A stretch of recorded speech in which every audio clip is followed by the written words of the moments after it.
మూఢ శాసనం. ఆరావళి పర్వతాలలో ఒక చిన్న రాజ్యం ఉండేది. దాన్ని పాలించే రాజు ఒక శాసనం చేశాడు. 60 ఏళ్లు నిండిన వాళ్ళు ఏ పనికి పనికిరారు గనుక వారిని పోషించటం వృధా అని, అలాంటి వారిని రాజ్యంలో లేకుండా చేస్తే మిగిలిన వాళ్ళు మరింత సుఖంగా బతుకుతారని అనుకొని 60 నిండిన వృద్ధులను వారి కొడుకులు దూరాన ఉండే లోయలోని అరణ్యాలలో విడిచిపెట్టి రావాలని శాసనం చేశాడు. రాజశాసనం అమలు చేయక తప్పదు గనుక షష్ఠిపూర్తి అయిన వారినందరినీ వారి కొడుకులు ఒక లోయలో వదిలిపెడుతూ వచ్చారు.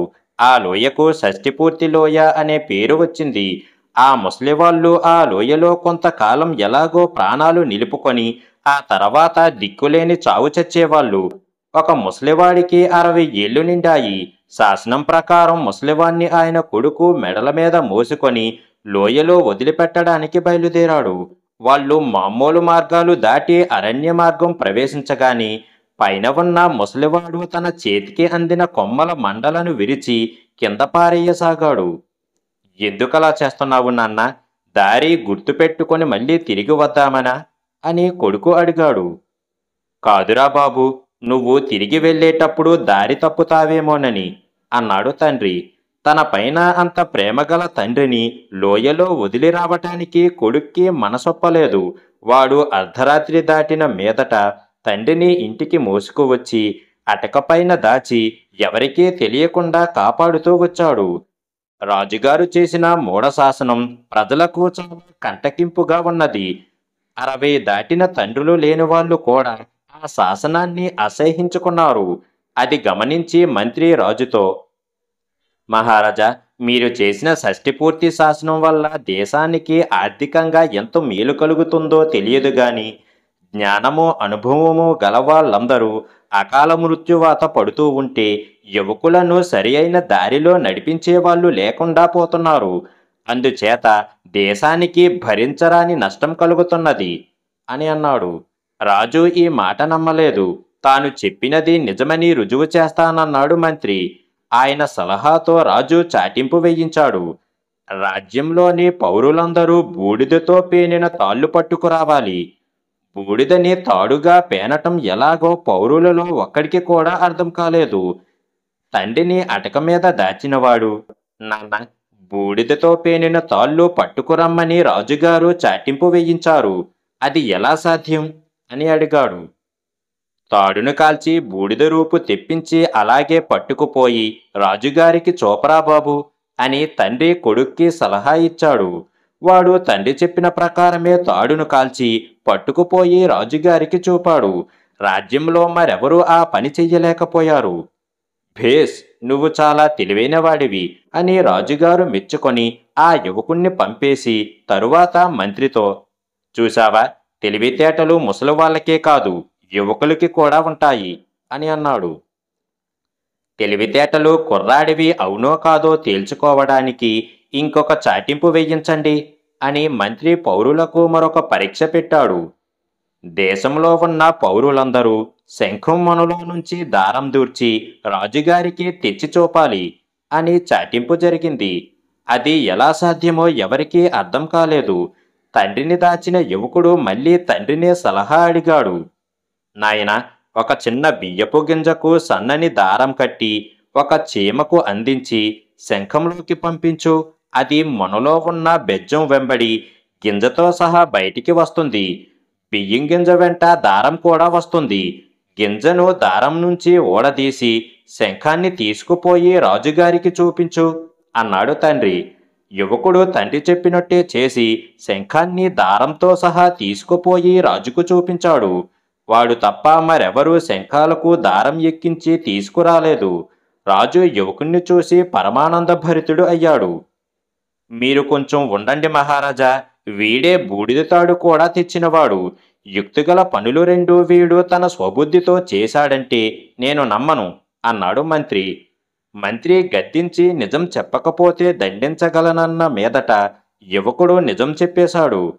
మహాప్రభు, మా నాన్న చాలా తెలివైనవాడు, నన్ను ప్రాణంలాగా చూసుకునేవాడు. కానీ ఆయనకు 60 ఏళ్ళు నిండగానే రాజశాసనాన్ని బట్టి షష్ఠిపూర్తి లోయలో వదిలిపెట్టడానికి తీసుకుపోయాను.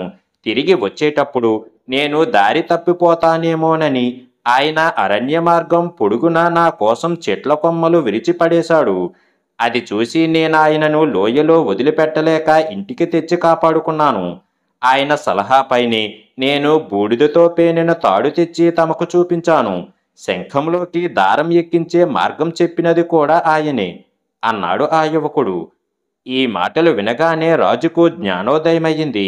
ఆయన తన శాసనాన్ని ఉపసంహరించుకున్నాడు. అది మొదలు షష్ఠిపూర్తి అన్నది పునర్జన్మగా భావించబడి ఉత్సవంగా జరపబడుతూ వస్తున్నది. యోగ్యత పరీక్షలు.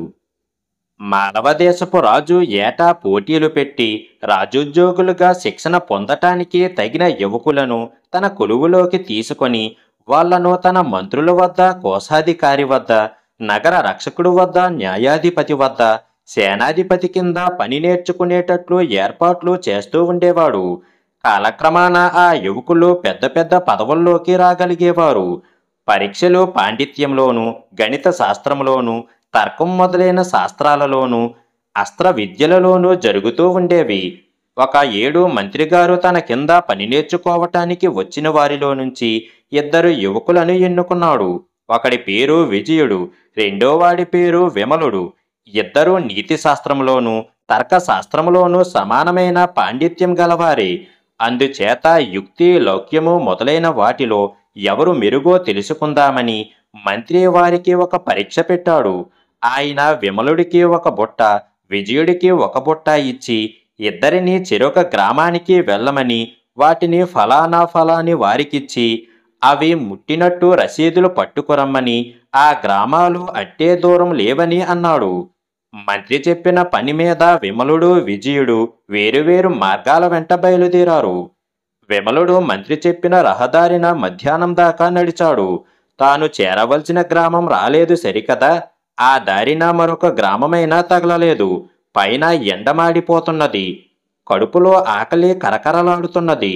అదృష్టవశాన అతనికి దారి పక్కన ఒక దిగుడు బావి కనిపించింది. అతనందులోకి దిగి చల్లని నీరు తాగి ముఖము చేతులు కడుక్కొని పైకి వచ్చి ఒక చెట్టు కింద కూర్చొని ఏం చెయ్యటమా అని ఆలోచించసాగాడు. అంతలో ఆ దారిన పోతున్న ఎవరో కనిపిస్తే విమలుడు వాళ్ళని ఫలానా గ్రామం ఎంత దూరమని అడిగాడు. సూర్యాస్తమయానికి చేరుకుంటావు లెమ్మని వాళ్ళు చెప్పారు. సమీపంలో ఇంకేదన్నా గ్రామం ఉన్నదా అని అడిగితే లేదని చెప్పారు. విమలుడికి మంత్రిపైన మంట ఎత్తుకు వచ్చింది. ఒక పగలల్లా నడిస్తే గాని గ్రామానికి పంపేవాడు దారిలో తన భోజనం గురించి ఏర్పాటు చెయ్యకూడదా? ఒకవేళ తన భోజనం కూడా బుట్టలోనే ఉన్నదేమోనని అతనికి అనిపించి బుట్టమూత తీసి చూశాడు. అందులో కొన్ని చక్కీలాలున్నాయి. వాటిపైన ఒక చీటీ ఉన్నది.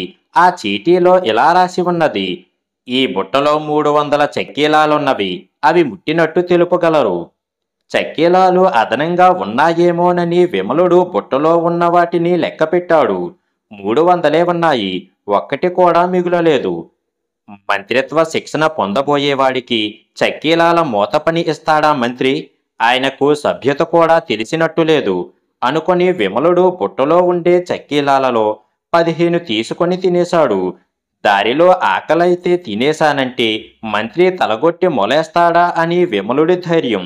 ఆకలి తీరిపోయి బడలిక తీరగానే విమలుడు కాలు సాగించి తాను వెళ్ళవలసిన గ్రామం చేరుకొని మంత్రి చెప్పిన వారింట చక్కీలాలిచ్చి 285 చక్కీలాలు ముట్టినట్టు వారి నుంచి పత్రం పుచ్చుకొని తిరిగి వచ్చేశాడు. రెండో గ్రామానికి బయలుదేరిన విజయుడు కూడా మధ్యాహ్నం దాకా నడిచాడు. తాను వెళ్ళవలసిన గ్రామం సాయంకాలం దాకా రాదని దారిలో ఎదురైన వాళ్ళ వల్ల విని ఆకలి ఎలా తీర్చుకోవాలా అన్న సమస్యలో పడ్డాడు. మంత్రిగారు తన భోజనం గురించి ఏమీ చెప్పకపోవటం కూడా పరీక్షలో ఒక భాగమే అనుకున్నాడు. విజయుడు కూడా విమలుడిలాగే తన భోజనం బుట్టలోనే ఉన్నదేమోనని బుట్ట విప్పి చూశాడు. అందులో కూడా 300 చక్కీలాలు పంపుతున్నామని, ముట్టినట్టు రసీదు పంపమని చీటీ ఉన్నది.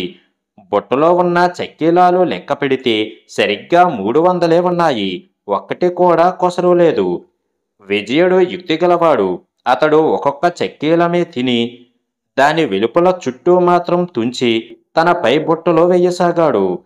తనకు సరిపడినన్ని చెక్కిలాలు తుంపులు తుంచుకున్నాక అతను వాటిని తిని పక్కనే ఉన్న చెరువులో ఇన్ని నీళ్లు తాగి మళ్ళీ బయలుదేరి గమ్యస్థానం చేరుకొని ఇవ్వవలసిన వారికి బుట్ట ఇచ్చి 300 చెక్కిలాలు ముట్టినట్టు వారి నుంచి పత్రం తీసుకొని తిరిగి వచ్చేశాడు. విమలుడు తెచ్చిన పత్రంలో 285 చెక్కిలాలే ముట్టినట్టు ఉన్నాయి. 15 చెక్కిలాలు ఏమయ్యాయి అని మంత్రి విమలుణ్ణి అడిగాడు. దారిలో ఆకలి వేసి నా భత్యం కింద తినేశాను అన్నాడు విమలుడు. దారి భత్యం తీసుకోవటం తప్పేమీ కాదు అన్నాడు మంత్రి. విజయుడు 300 చెక్కిలాలకు రసీదు తీసుకురావటం ఆయనకు తృప్తి కలిగించింది. అయినా ఆయన వాళ్ళ లౌక్యం ఏ పాటిదో పరీక్షించేందుకు మరొక పరీక్ష కూడా పెట్టాడు. ఆయన వారి కోసం 2 వాహనాలు సిద్ధం చేయించి వాటిలో 2 పాత్రలు ఉంచాడు. ఆయన విమలుణ్ణి విజయుణ్ణి పిలిచి 2 బల్లల్లోనూ 2 పాత్రలు ఉన్నాయి. రెండిటిలోనూ బూడిదే ఉన్నది. మీలో ఒకరు ఒక పాత్రను అవంతి రాజుకు, రెండోవారు రెండో పాత్రను అంగరాజుకు ఇచ్చి వారికి మన పట్ల గల సౌహార్దాలు పెంపొందించి రావాలి అని అన్నాడు. విమలుడు అంగరాజ్యానికి, విజయుడు అవంతి రాజ్యానికి వెళ్ళేటట్టు తమలో తామే నిర్ణయించుకున్నారు. విమలుడు అంగరాజధాని వెళ్ళి తాను మాలవ సంస్థానం నుంచి కానుక తెచ్చానని చెప్పి రాజదర్శనం పొంది బూడిద పాత్ర ఇచ్చాడు. ఏమిటిది అన్నాడు అంగరాజు. బూడిద అన్నాడు విమలుడు. ఈ నీచుణ్ణి ఖైదులో పెట్టండి అని రాజు అరిచాడు. మంత్రి రాజును తొందర పడవద్దని హెచ్చరించి విమలుడికి ఆ పాత్ర ఇచ్చి పంపినవాడు మాలవ మంత్రి అని, విమలుడు అక్కడికి పరీక్షార్థం వచ్చినవాడేనని అడిగి తెలుసుకొని, నీవు నీ పాత్రతో సహా తిరిగి వెళ్ళు బాబు, దాన్ని మేము అంగీకరించి నిరాకరించామని మీ మంత్రి గారితో ఈ మాట చెప్పు అని అన్నాడు.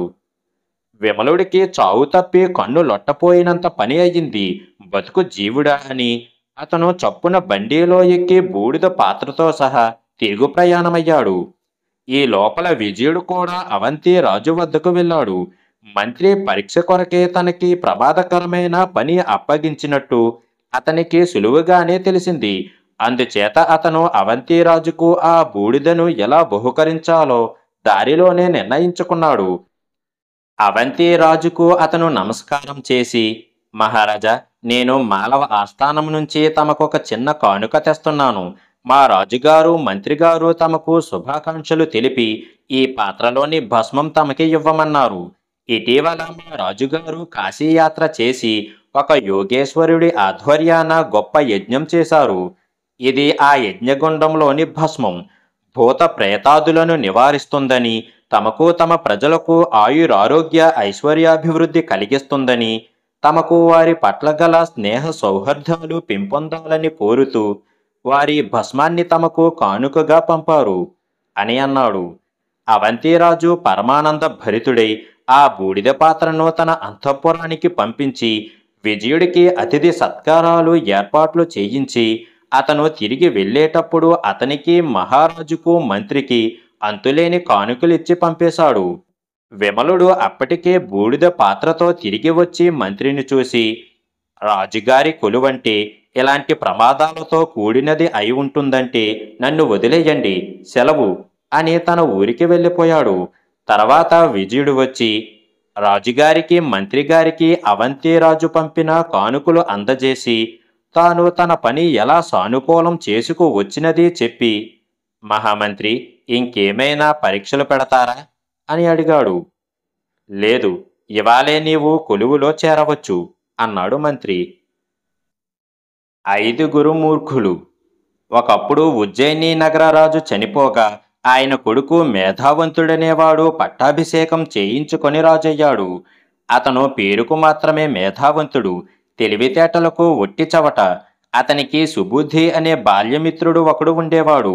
వాడు కూడా పేరుకు తగ్గవాడు కాడు, ఎందుకంటే వాడికి కొంచెం కూడా బుద్ధి లేదు. మేధావంతుడి పట్టపురాణి మాత్రం పేరుకు తగ్గది. ఆమె పేరు సందేహి. ఆమెకు అన్ని సందేహాలే. చచ్చిపోయిన రాజుగారికి సమర్థుడైన మంత్రి ఒకడు ఉండేవాడు. ఆయన పేరు గుణపాలుడు. మేధావంతుడి పట్టాభిషేకం జరగగానే ఇక రాజ్యానికి రానున్నవి మంచి రోజులు కావని, సత్సంప్రదాయాలన్నీ పెద్దరాజుగారితోనే పోయాయని గ్రహించి గుణపాలుడు తన మంత్రి పదవికి రాజీనామా పెట్టి ఎక్కడో దూరంగా అరణ్యంలో ఆశ్రమం ఒకటి నిర్మించుకొని అందులో దైవధ్యానం చేసుకుంటూ నిశ్చింతగా ఉండిపోయాడు. గుణపాలుడు వెళ్ళిపోవటం మేధావంతుడికి కూడా సుఖంగానే ఉన్నది. గుణపాలుడు మంత్రిగా ఉంటే అతనికి స్వేచ్ఛ లేదు. అందుచేత తన బాల్యమిత్రుడైన సుబుద్ధిని మంత్రిగా పెట్టుకొని మేధావంతుడు ఇష్టం వచ్చినట్టు రాజ్యం చెయ్యసాగాడు. రాజు మంత్రి కలిసి చేసే పనులన్నీ సభికులకు వేలాకోలంగా ఉండేవి. వాళ్ళ తెలివి తక్కువతనం చూసి చాటుగా నవ్వుకునేవారు. ఒకరోజు మేధావంతుడు ఇంటికి వచ్చేసరికి భార్య సందేహి ఒక సందేహంతో భర్తకు ఎదురయ్యింది. ఏమండి, మూర్ఖులంటే ఎవరు? వాళ్ళెలా ఉంటారు? మీరు సభకు వెళ్ళిన సమయంలో ఎవరో మూర్ఖుడా అని, మూర్ఖురాలా అని తిట్టుకోవటం వినిపించింది అన్నది సందేహి. మూర్ఖుడు అన్న మాట నేను చాలాసార్లు విన్నాను గాని మూర్ఖులు ఎలా ఉంటారో ఇప్పటి వరకు చూడలేదు. ఈ విషయం సుబుద్ధిని అడిగితే చెబుతాడు అన్నాడు మేధావంతుడు. మర్నాడు సభలో సుబుద్ధిని చూడగానే మేధావంతుడికి సందేహి అడిగిన సందేహం జ్ఞాపకం వచ్చింది. అతను సుబుద్ధితో, మహామంత్రి, మూర్ఖులు అనబడేవారు ఎలా ఉంటారు? నాకు తెలుసుకోవాలని ఉన్నది, చెప్పు అని అన్నాడు. మహారాజా, మూర్ఖుడు మూర్ఖురాలు అనే మాటలను నేను కూడా విన్నానే గాని అలాంటి వాళ్లను ఎన్నడూ చూడలేదు అన్నాడు సుబుద్ధి. సరే అయితే నీకు వారం రోజుల వ్యవధి ఇచ్చాను. ఈ లోపుగా నీ ఇష్టం వచ్చిన చోటికి పోయి 5 మూర్ఖులను పట్టుకురా. వారెలా ఉంటారో మేమందరము చూడాలి. గడువులోపుగా 5 మూర్ఖులను తెచ్చి దర్బారులో హాజరు పెట్టలేకపోయావో నీ తల తీయించి కోటగుమ్మానికి కట్టిస్తాను అన్నాడు మేధావంతుడు. సుబుద్ధి ఈ మాట విని బెదిరిపోయాడు. మూర్ఖులు ఎలా ఉంటారో, ఎక్కడ ఉంటారో అతనికి తెలియదు. అందుచేత వారి కోసం ఎక్కడ వెతకాలో కూడా తెలియదు. వెనకటి మంత్రి గుణపాలుడైతే ఇటువంటి పనిని అవలీలగా చేసి ఉండేవాడు. గుణపాలుడు జ్ఞాపకం వచ్చేసరికి సుబుద్ధికి ప్రాణం లేచి వచ్చినట్టు అయ్యింది. అతను వెంటనే ప్రయాణమై వేసవి ఎండలను కూడా లక్ష్య పెట్టకుండా గుణపాలుడు ఉండే ఆశ్రమం చేరుకొని గుణపాలుడికి సంగతంతా నివేదించి, ఈ 5 మూర్ఖులను వెతికి ఇచ్చే పని మీ వల్లనే జరగాలి, లేకపోతే నా పీక తెగిపోతుంది అని కాళ్లపైన పడ్డాడు. పర్వాలేదులే నాయనా, నేను కూడా నీ వెంట నగరానికి వస్తాను పద. మనకు కావలసిన మూర్ఖులు దారిలోనే దొరికే అవకాశం ఉన్నది అంటూ గుణపాలుడు సుబుద్ధిని వెంటబెట్టుకుని రాజధానికి బయలుదేరాడు. వాళ్ళు ఒక గ్రామం చేరేసరికి అక్కడ ఒక ఇల్లు ఒక పక్క అంటుకొని తగలబడుతున్నది. ఇల్లు గలవాడు 10 మందిని పిలిచి మంటలార్పటానికి బదులు ఇంటి రెండో పక్క కప్పు మీద ఇంత చమురు పోసి అంటిస్తున్నాడు. గుణపాలుడు అతన్ని చూసి, ఇల్లు ఒక పక్క తగలబడుతూ ఉంటే మంటలార్పక ఇంకొక పక్క కూడా తగలబెడుతున్నావేమిటి అని అడిగాడు. ఆ మాత్రం కూడా తెలీదా? చూడబోతే మీరు చాలా అమాయకుల్లా కనిపిస్తున్నారు. ఉష్ణం ఉష్ణేనా శీతలం అన్నారు. మంటకు మంట చేరిస్తే తగలబడటం నిలిచిపోతుంది అన్నాడు ఇంటివాడు. మేం రాజధాని పోతున్నాము, మా వెంట వస్తావా? నీకు రాజుగారి చేత మంచి బహుమానం ఇప్పిస్తాము అన్నాడు గుణపాలుడు. ఇల్లు తగలబెట్టుకున్నవాడు సరేనని బయలుదేరాడు. ముగ్గురు కలిసి నడుచుకుంటూ మరొక గ్రామానికి చేరుకున్నారు. అక్కడ ఒక ఆసామి తన ఇంటికి కొంచెం దూరంలో ఉన్న బావి నుంచి కడవలతో నీరు తీసుకుపోయి తన పెరట్లో ఉన్న బావిలో పోస్తున్నాడు. అతని ఉద్దేశం తన పెరటి బావి నింపాలన్నది. ఏమయ్యా, ఒక బావి నుంచి నీరు తీసుకుపోయి ఇంకో బావిలో పోస్తున్నావెందుకు అని గుణపాలుడు అడిగాడు. దానికి ఆ ఆసామి, ఏం చెయ్యమంటారు? ఈ ఎండలకు మా పెరటి నుయ్యి ఎండిపోయింది. నా భార్య మహాబద్ధకస్తురాలు, నీళ్లు తేవటానికి ఇల్లు దాటిపోదు. అంచేత విధిలేక దూరపు బావిలో నీరు తెచ్చి దొడ్డి బావిలో పోసుకుంటున్నాను అని అన్నాడు. మేము రాజధానికి పోతున్నాము, మా వెంట వస్తావా? రాజుగారి చేత నీకు మంచి బహుమానం ఇప్పిస్తాము అన్నాడు గుణపాలుడు. ఆ ఆసామి అందుకు సమ్మతించి వాళ్ళు వెంట బయలుదేరాడు. వాళ్ళు రాజధానిని సమీపిస్తూ ఉండగానే సుబుద్ధి గుణపాలుడితో, బాబుగారు, మనం ఇద్దరం మూర్ఖులను కదా తీసుకుపోతున్నాము, రాజుగారు ఐదుగురిని కదా తెమ్మన్నారు అని అన్నాడు. అంత పెద్ద రాజధానిలో మూర్ఖులకేం తక్కువ, మిగిలిన వాళ్ళు మనకి అక్కడే దొరుకుతారు. ఐదుగురు మూర్ఖులను రాజుగారికి చూపించే పూచీ నాది, సరేనా అన్నాడు గుణపాలుడు. ఇద్దరు మూర్ఖులను వెంటబెట్టుకొని సుబుద్ధి, గుణపాలుడు రాజుగారి దర్బారు ప్రవేశించారు. మేధావంతుడు సుబుద్ధిని చూసి, అప్పుడే వచ్చేశావా? ఐదుగురు మూర్ఖులను తెమ్మంటే ముగ్గురినే తెచ్చావేం? ఓహో, పాత మంత్రి గారెల్లే ఉందే, ఈయన కూడా మూర్ఖుడేనా అని అన్నాడు. సభికులు గొల్లున నవ్వారు. సుబుద్ధి కంగారు పడుతూ, అంత మాట అనకండి మహారాజా, ఆయన సహాయంతోనే నేనీ మూర్ఖులిద్దరినీ తీసుకురాగలిగాను అని అన్నాడు. అయితే మిగతా ముగ్గురు మూర్ఖులను తీసుకురానందుకు ఆయన తల తీయించాలా ఏం అన్నాడు మేధావంతుడు కోపంగా. తొందరపడకండి మహారాజా, మీకు కావలసిన ఐదుగురు మూర్ఖులను చూపిస్తాను. మీరెరగని ఈ ఇద్దరి గురించి వినండి అంటూ తన ఇల్లు తగలబెట్టుకున్న వాణ్ణి గురించి, నీళ్లు తెచ్చి బావిలో పోసిన వాణ్ణి గురించి వివరంగా చెప్పాడు గుణపాలుడు. ఆయన వాళ్ళ మూర్ఖత్వం వివరిస్తూ ఉంటే సభికులు విరగబడి నవ్వి చప్పట్లు కొట్టారు. మేధావంతుడికి ఇదేమీ నచ్చలేదు. అతను గుణపాలుణ్ణి, వాళ్ళ మాట సరే, మిగిలిన ముగ్గురు మూర్ఖులను త్వరగా చూపండి అని తొందర పెట్టాడు. ముగ్గురు మీకు తెలిసిన వారే. మీరు మూర్ఖులను చూస్తాను పట్టుకురమ్మంటే తగినట్టుగా సమాధానం చెప్పక తానై మూర్ఖులను వెతకనైనా లేక నా సహాయం కోరిన మీ మహామంత్రి ఒక మూర్ఖుడు. మూర్ఖులంటే ఎలా ఉంటారని అడిగిన మీ పట్టపుదేవి ఒక మూర్ఖురాలు. ఆవిడ అడిగింది కదా అని మీ మంత్రినే మూర్ఖులను పట్టుకు రావటానికి దేశం మీదకి పంపటమే కాక వారం రోజుల్లో పట్టుకు రాకపోతే తల తీసేస్తానన్న తమకంటే గొప్ప మూర్ఖుడు ఈ ప్రపంచంలో ఉండడు అన్నాడు గుణపాలుడు. ఆయన ఇలా ఒక్కొక్కరి పేరే చెబుతూ ఉంటే సభికులు హర్షధ్వానాలు చేసి చప్పట్లు చరిచి మహామంత్రి గుణపాలుడికి జై అని కేకలు పెట్టారు. మేధావంతుడికి గుణపాలుడి మాటలు విని పట్టరాని ఆగ్రహం వచ్చింది. కానీ సభికులంతా ఆయనలాగే తనను, తన భార్యను, తన మంత్రిని మూర్ఖుల కింద జమకట్టారని గ్రహించి కొంత నిగ్రహం తెచ్చుకొని, అయ్యా, మీరన్న మాటల్లో కొంత నిజం లేకపోలేదు. మీరు మళ్ళీ మంత్రి పదవి స్వీకరించి నా చేత సక్రమంగా రాజ్యపాలన చెయ్యించాలని కోరుతున్నాను అని అన్నాడు.